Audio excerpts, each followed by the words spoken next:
Hello guys. आज हम एक ऐसी यात्रा पर जा रहे हैं जो कि सिर्फ साल भर में सिर्फ 10 दिन के लिए खुलती है। तो स्वागत है आप सभी का मेरा इस नए ब्लॉग में। आज मैं आपको लेकर चलने वाला हूँ मध्य प्रदेश की एक ऐसी यात्रा पर जहाँ प्राकृतिक खूबसूरती, पहाड़ों का रोमांच और आस्था तीनों एक ही अलग ही संगम में देखने मिलती है। जी हाँ गाइस, मैं बात कर रहा हूँ पचमढ़ी की नागदरी यात्रा की।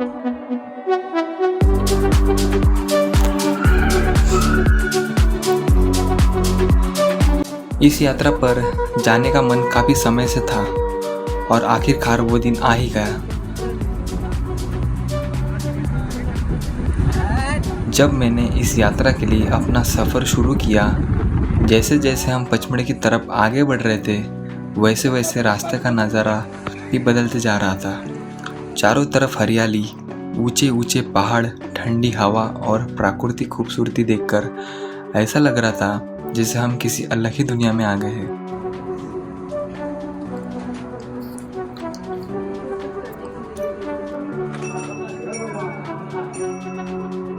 पचमढ़ी को वैसे भी मध्य प्रदेश का हिल स्टेशन कहा जाता है, लेकिन नागदरी यात्रा के दौरान पचमढ़ी का एक अलग ही रूप देखने को मिलता है। इस यात्रा में सिर्फ घूमने का मज़ा नहीं है, बल्कि यह आस्था और रोमांच दोनों साथ साथ चलते हैं।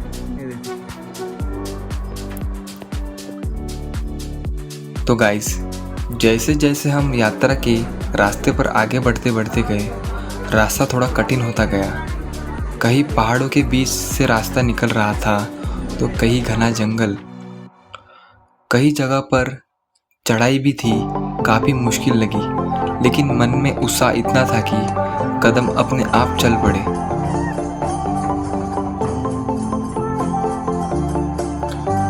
सबसे खास बात यह थी कि रास्ते में हमें बहुत सारे श्रद्धालु दिख रहे थे। कोई परिवार के साथ आया था, कोई दोस्तों के साथ और कोई अकेले ही श्रद्धा को लेकर यात्रा पर निकला था। हर किसी के चेहरे पर थकान जरूर थी, लेकिन उससे ज़्यादा उत्साह, आस्था दिखाई दे रही थी।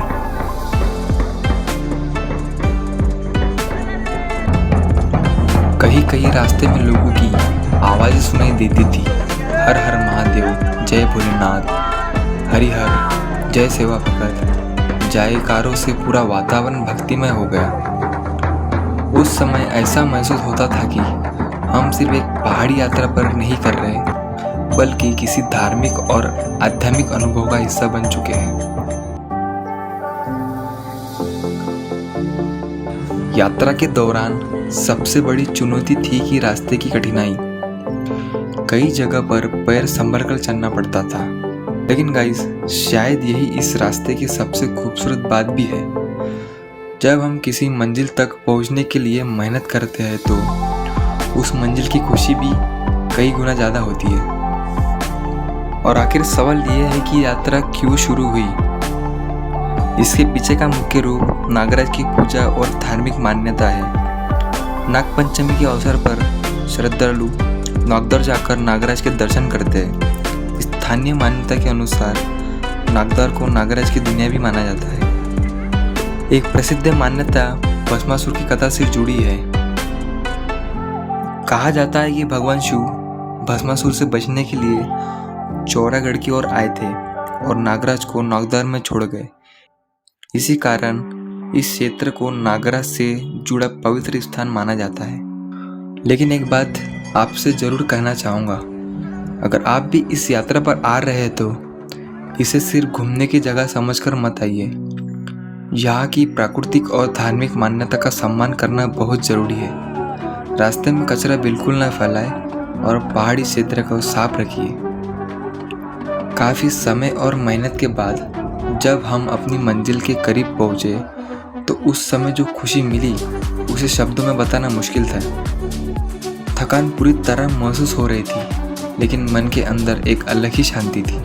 मेरे लिए यह यात्रा सिर्फ एक घूमने का अनुभव नहीं रही। इस यात्रा ने मुझे एक बात ज़रूर सिखाई कि ज़िंदगी में रास्ते चाहे कितने भी मुश्किल क्यों ना हो, अगर हमारे अंदर आगे बढ़ने का जुनून और मंजिल तक पहुंचने का विश्वास है तो हम उस रास्ते को, मुश्किल को पार कर सकते हैं।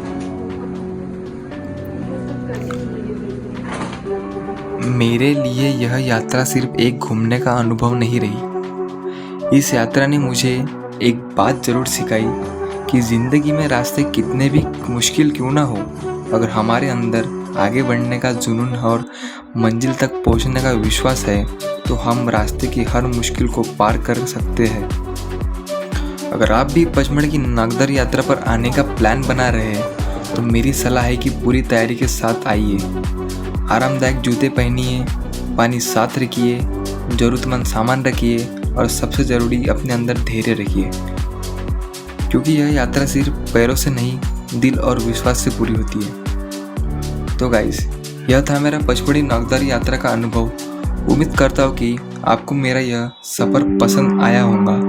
अगर आपको यह ब्लॉग अच्छा लगा हो तो वीडियो को लाइक करें, अपने फ्रेंड के साथ शेयर करिए और ऐसे ही यात्रा वीडियो देखने के लिए चैनल को सब्सक्राइब करिए। मिलते हैं अगले सफ़र में नई जगह, नई कहानी और नए अनुभव के साथ। तब तक के लिए हर हर महादेव।